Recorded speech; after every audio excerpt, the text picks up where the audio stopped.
Shalom. Kasih karunia Tuhan Yesus Kristus kiranya melimpah atas kita setiap waktu sampai kekal. Amin.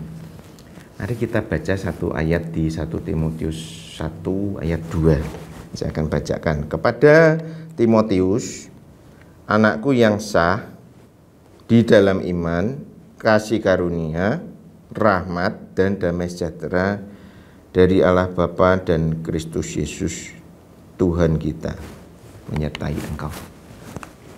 Nah, kalau kita baca menurut kaidah bahasa Yunani, maka bunyinya kepada Timotius, anakku yang sah, spasi agak panjang, di dalam iman, kasih karunia, rahmat dan damai sejahtera.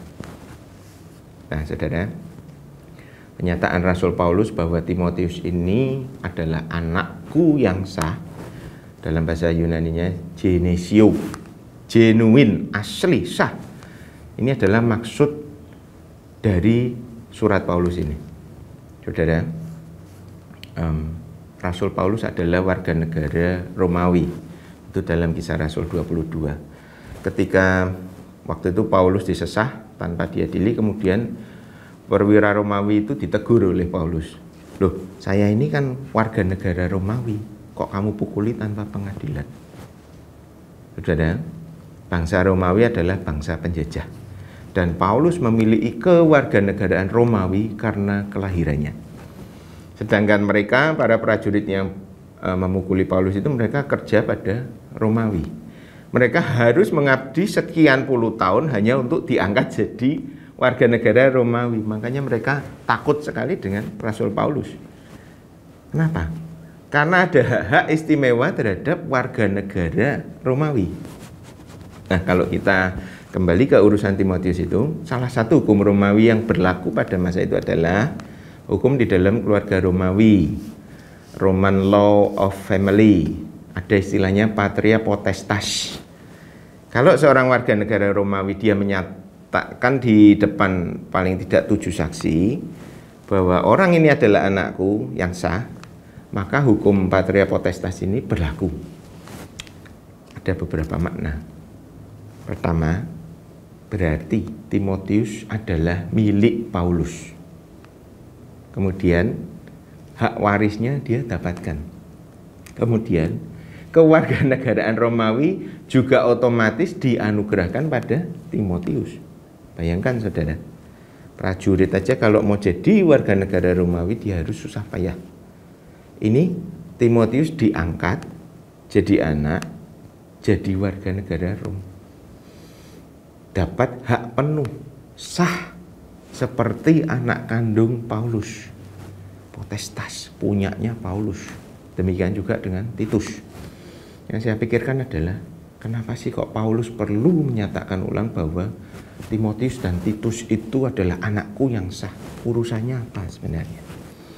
Pengesahan Timotius dan Titus itu mengandung gagasan, saudara. Yang pertama adalah above society, bahwa Paulus sedang mengingatkan bahwa secara sosial kalian adalah warga negara yang sah. Kemudian above Judaistic tradition, di atas tradisi Yahudi, bahwa Timotius dan Titus adalah benar-benar anak yang sah secara hukum. Maka status sosialnya dalam tradisi Yahudi itu setara dengan Paulus, anaknya. Pertanyaannya adalah, kenapa pengesahan itu nampaknya sangat penting di sini? Nah, salah satu tujuan Paulus adalah untuk meyakinkan anak-anaknya yang sah secara rohani, supaya mereka menyadari bahwa baik Timotius maupun juga Titus, mereka tidak merendahkan diri mereka sendiri, baik di mata hukum maupun di dalam tradisi Yahudi, apalagi secara rohani. Paulus sedang menguatkan bahwa jangan sampai gugatan-gugatan luar itu, eksternal, menghambat pekerjaan Tuhan di dalam Timotius dan Titus. Karena sikap pertentangan ini lambat laun akan meresap di dalam Timotius dan Titus. Untuk itu Paulus merasa perlu untuk menguatkan mereka. Kalau sampai Timotius dan Titus itu percaya bahwa tidak ada otoritas ilahi yang menyertai mereka karena ditentang terus sama jemaat, hanya karena masalah sosial dan sebagainya, maka itu adalah bahaya yang lebih besar. Karena itu adalah bagian dari rencana iblis. Iblis akan menang. Akhirnya Timotius maupun Titus, bahkan jemaat yang mereka layani akan terancam bahaya. Saudara, kita harus belajar dari surat-surat ini bahwa ternyata sikap-sikap kompetisi, ingin menjadi yang terkemuka dengan jalan merendahkan orang lain, ingin menguasai dan mengontrol jemaat, itu sudah ada sejak zaman gereja pertama kali. Baca saja semua surat-surat Paulus. Maka dari itu kita wajib hati-hati dengan diri kita. Milikilah sikap hamba.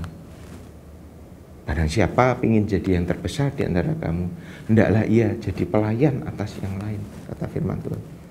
Itu teladan yang benar dari Tuhan Yesus, bahwa anak manusia datang untuk melayani, memberikan nyawanya bagi tebusan banyak orang. Amin. Tuhan Yesus memberkati. Shalom.